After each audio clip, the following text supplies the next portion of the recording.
action.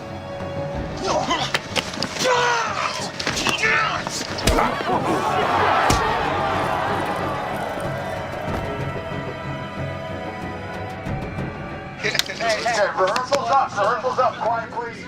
I was sitting in a coffee shop in Israel, and I read this Haaretz paper, which is like the New York Times of Israel. And I saw this montage of Brian Widener from fully tattooed to clean face. And I read the article about that, the man that 0.1% of skinheads who made the adjustment, made the move. And I was, wow, if there's one story that I want to tell, this is the one, because I'm a third generation of Holocaust survivors. All my grandfathers and mothers were in the Holocaust. And, you know, I grew up on Holocaust stories. And Israel, it's like a microcosmos of the States. My country has all this racism with Arab and Jews and non-religious and religious. We burned down a mosque in Toledo. There was people inside, and it felt fucking sick. It felt fucking wrong. I'm so super lucky to work with my first US feature with this ensemble of actors. And Jamie, first of all, I adored him from his career is amazing. And I had Billy Elliot in my head. But when I met him, I saw emotional intelligence and depth that I was looking for. And he told me, I'm not sure I can portray such a role. I mean, look at me. You know, he's skinny and he's also like gentle in a way. And I told him, look, I totally see you as this guy. You will have to go through a lot, but if you're game, I'm game. Jamie went to Brian, went to New Mexico to his house, stayed a couple of nights with him. Once he was there, his mindset, everything about him, he was Brian. He gained 30 pounds and he tried to find the darkness in his soul. This guy gave everything he has. And I think it's the best role of his life. You ain't like them, Babs. You got a heart. Daryl Lamont Jenkins is an African-American social fighter against racism. He's the one who saved Brian, and he gave him the chance to become a better person. He helped me as well from his side.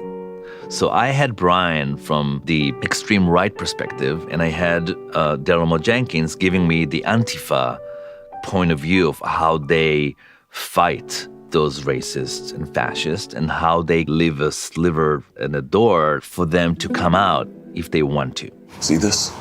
Defiant Nation 92. I understand the place you're in right now. I do.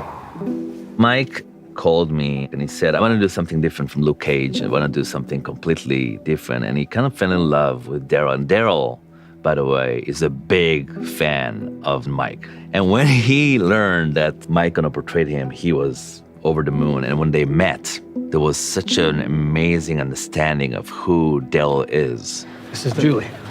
Hey, heard a lot about you. I bet you have. Ma was not written this way. Vera brought so much to the role. She brought her seductive character. She's very physical. She touches, she kisses, she hugs, which even more terrifying for me because she's a lovable villain. In order to have the hard decision between this family and this family, you needed to show that Bill and Vera are some kind of anchor. It was very important for me to portray Bill and Vera, Ma and Pa, as not the cliche villain. They look like hippies. They look like an old rocker.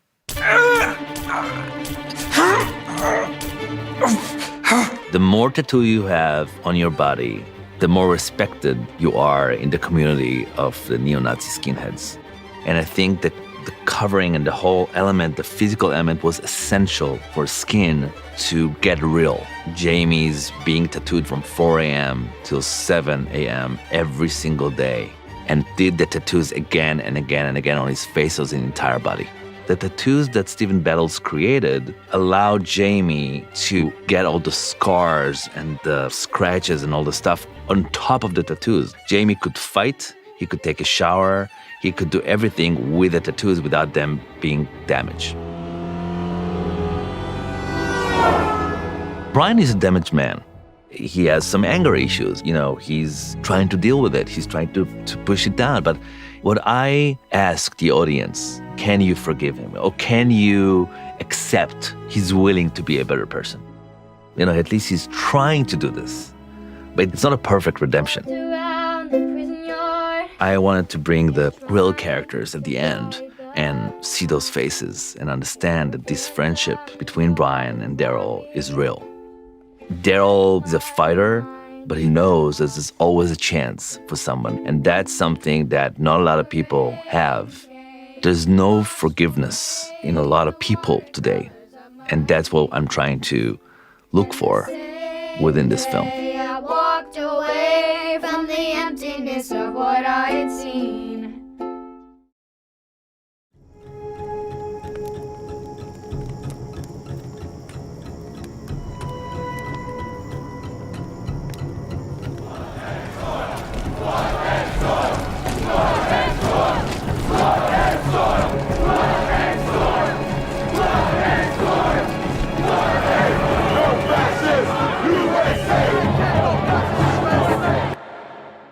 Not on our American soil!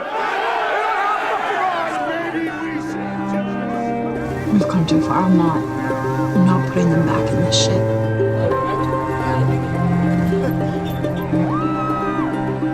And I know that it's not normal.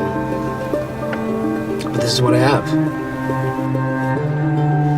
Guys like this only have three options: die young, life in prison, or they start talking.